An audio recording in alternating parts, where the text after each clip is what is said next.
Father, before I begin, bless me, Father, for I'm about to sin.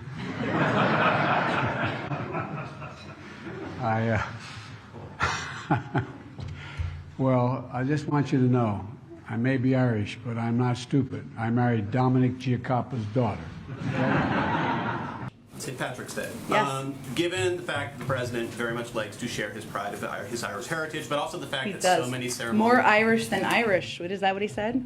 Irish Americans consider themselves more Irish. I think that's true. I will confirm that. Go ahead. Like that, and also the fact that... You were asked about Hunter Biden's laptop. You also, in October 2020, dismissed it as Russian disinformation. Do you stand by that assessment? Again, I'd point you to the Department of Justice and Hunter Biden's representatives. I'm a spokesperson for the United States. He doesn't work for the United States. Go I ahead. think it's one of the biggest scandals I've ever seen, and you don't cover it. You want to talk about... Well, because it can't be verified. You want to talk I'm about telling insignificant things. I'm telling you. Of course it can be verified. Excuse me, they found the laptop. Leslie. It can't be verified. What can't be verified? The laptop. Why do you say that? Because even the it's family verified. hasn't... The family on the laptop, he's gone into hiding. For 5 days, he's gone into hiding.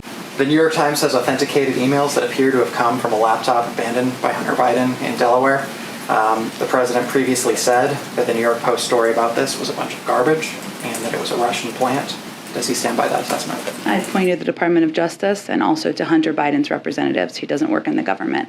Go ahead. Shortly after President Biden's virtual meeting with the Chinese president, her son's attorney said that he has finally divested from a Chinese investment fund controlled by state-owned entities. I was hoping you could commit to basic transparency about that transaction, including the name of the buyer, the dollar amount, and the timing. And the second question is, my colleague Miranda Devine has a new book out called The Laptop from Hell, and I was hoping that you could confirm that the laptop is indeed authentic and not Russian disinformation, as you seemed to suggest on Twitter last year. On the first, the president's son is not an employee of the federal government, so I'd point you to his representatives. And as it relates to the book, I have neither had the time nor interest in exploring or reading the book. Go ahead, the Tina. first son's attorney Go ahead, didn't Tina. give any I think I answered your question. transaction. Go ahead. You can go to the representative of the person who's not an employee of the federal government. Go ahead, Tina.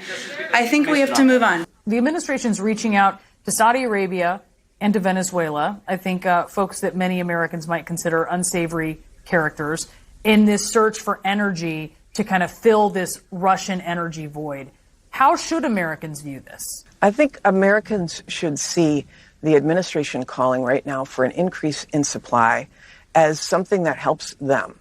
And that's what it's increased supply at home and increased supply around the world so that we can reduce the costs at the pump. Congressional Progressive Caucus recommendations for executive action are out, and they're asking for a decision to declare a climate emergency and ban all U.S. exports of oil. Is that something the president is thinking about doing? There are a range of really good ideas out there. President's looking at all of them, but I don't have anything to predict for you at this point in time. One last quick one. On President Biden, President Xi's call tomorrow. If you won't detail the consequences of what happens if China does start support Russia, might you indicate whether there are any carrots that the administration is prepared to offer, perhaps tariff reductions? Well, this is a conversation about where President Xi stands. It's up to the Chinese to decide where they want to stand, where they want to be as the history books are written. So I think it's more through that frame than it is about carrots. Okay, and then just the president called Putin a war criminal yesterday. The Secretary of State just said that that was also his view today. So given all of that, why are we still having Putin's Russia broker the Iran nuclear deal talks? Well, I would say that it's not in our interest for Iran to acquire a nuclear weapon, and Russia is a member of the P5+1. So that is pursuit of a deal that would be in our national security interests. Basically, we're just stuck working with him. Despite the efforts by former President Trump to pull us out of the deal, allowing Iran to move closer to acquiring a nuclear weapon, that would be good for our national security and good for global security around the world. This is an opportunity for President Biden to assess where President Xi stands. There's been, of course, rhetorical support or the absence of clear rhetoric and denunciation, or the absence of denunciation by China of what Russia is doing.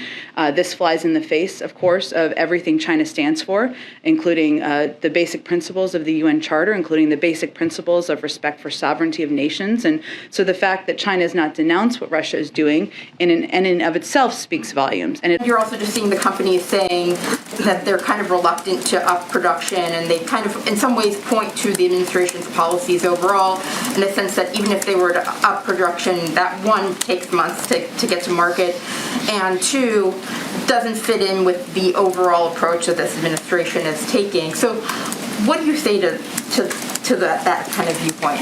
Well, I think it's hard for them to make the argument it's anything other than business decisions on their part. Instead of keeping up with current demand, too many of these companies, in our view, are making the calculated decision of returning money to investors and shareholders through buybacks and dividends instead of expanding production enough in the short term, which is what we need. Again, it's a business decision, but I think there's clear evidence of them acknowledging and even shouting that out. Jen, two questions, one foreign policy, one domestic. Okay, I like this setup. I can do the other way. Sure. So, having spent a lot of time with the president, he is an extrovert, and loves that engagement with people in person.